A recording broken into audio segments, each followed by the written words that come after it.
So assuming that these stepper motors are driven by pulsed 12 to 14 volts DC, why would our meters show such low readings? Well, there are a couple possibilities.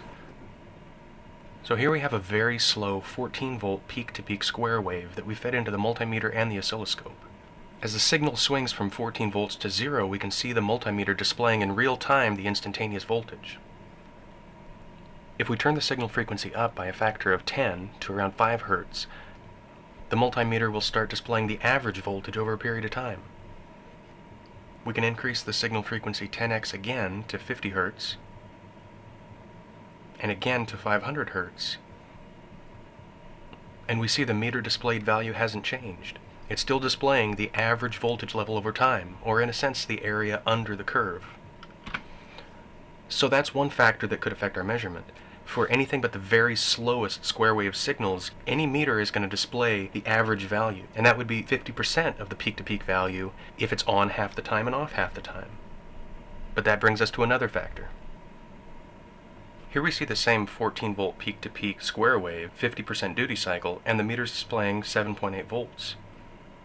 But if we decrease the duty cycle, the on time, to 15%, we still have a 14 volt peak-to-peak square wave, but the area under the curve is reduced by a factor of 3 or so, and the meter displays exactly that, about a third of the voltage.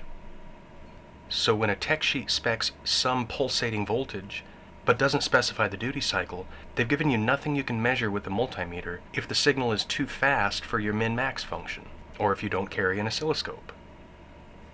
Another reason the DC setting on a meter might not display the DC voltage readings we're looking for is that the signal may not actually be DC by the time it gets to us.